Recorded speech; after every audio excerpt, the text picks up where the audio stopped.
gbogbo ẹ̀yin tèmi lẹ́ẹ̀kan sí ọ̀rọ̀ tí mo mú wá ní ìjọba Nàìjíríà ìyẹn ìjọba Bọ́lá Ahmed Tinubu wọ́n ti ní wọ́n fi emergency holiday kalẹ̀ tó jẹ́ pé wọ́n máa fi pín àwọn oúnjẹ àti àwọn nǹkan èrè oko fún àwọn àgbẹ̀ irú àwọn tó wà lọ́nà oko tó jẹ́ tí wọ́n á lè fún wọn ní nǹkan tán lè fi gbìn bíi fertilizer and many things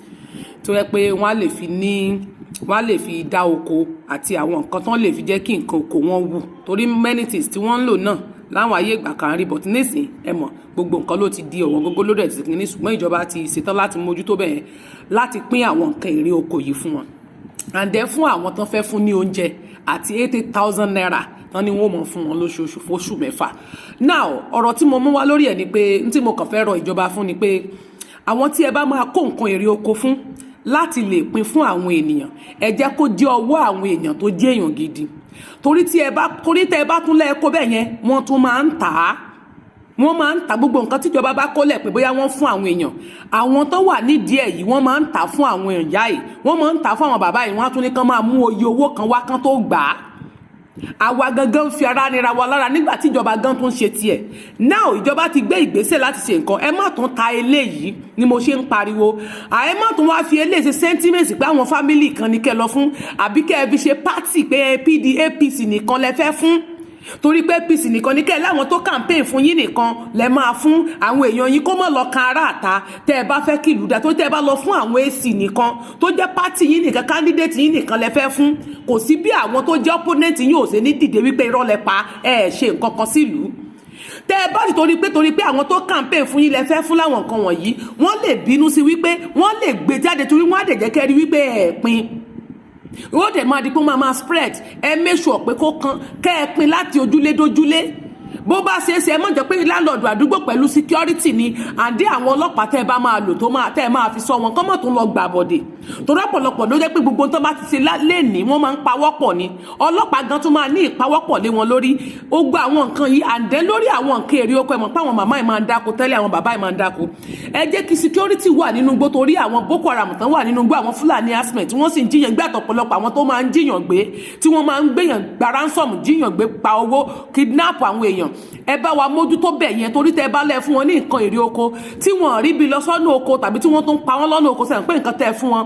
kò ní ìtumọ̀ nìyẹn ẹ bá wa gbìyànjú láti lè ṣe wípé security máa wà fún àwọn màmá ẹ̀ so that wọ́n á lè máa lọ sóko wọ́n á lè máa bọ̀ torí pé tí oúnjẹ bá ti kúrò nínú ìṣẹ́ ti bùṣe wọ́n á lè lóúnjẹ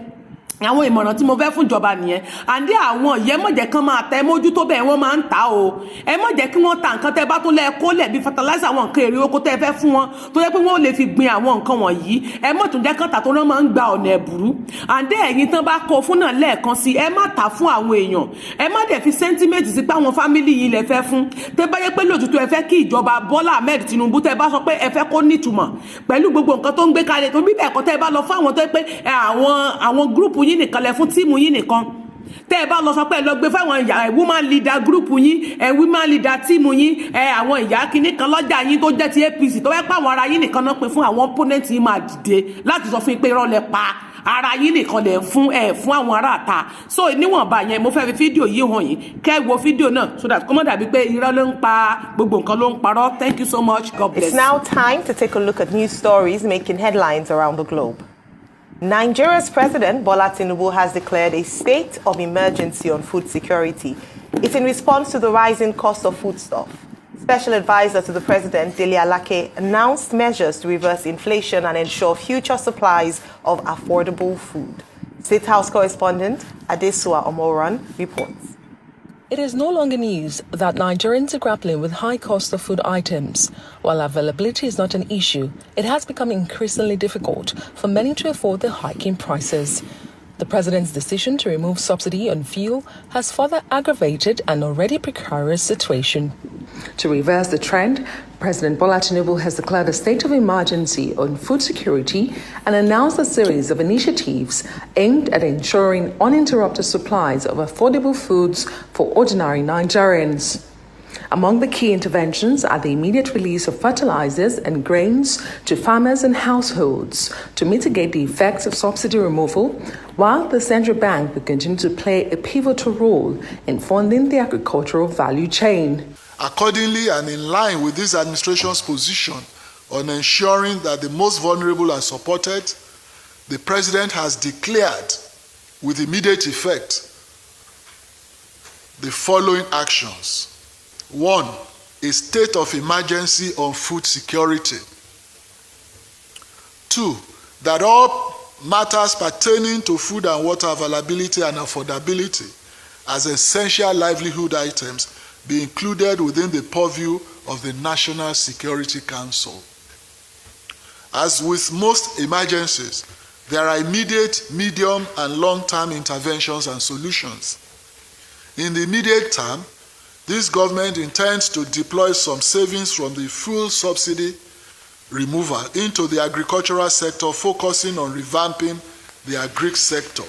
The message is that middlemen who have kept all these grains, because we'll be releasing everything we have in stock. So the message is that middlemen and those who are storing these things to create arbitrage and get profits, this is the best time to release it quickly, because once we release those paddy and the maize that the central bank has, your prices will be depressed. In addition, the government plans to establish a national commodity board that will monitor and regulate food prices, ensuring fair pricing for consumers. Through this board, government will moderate spikes and dips in food prices. As for storage, existing warehouses and tanks will be revamped to cut waste and ensure efficient preservation of food items. This government says it's going to do away with the old ways of livestock business. So livestock business is holistic,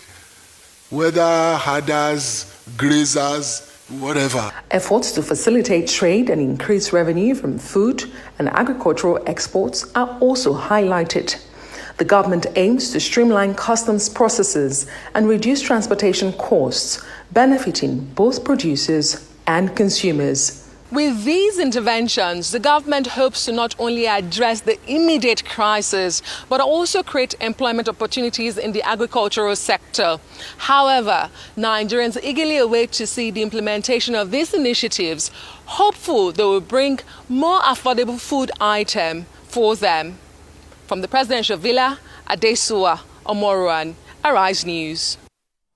So tán bá ti pín fún yín náà ẹ ṣiṣẹ́ o, ẹ má dẹ̀ ta fún wọn o, ẹ ṣeun gan ni o, thank you.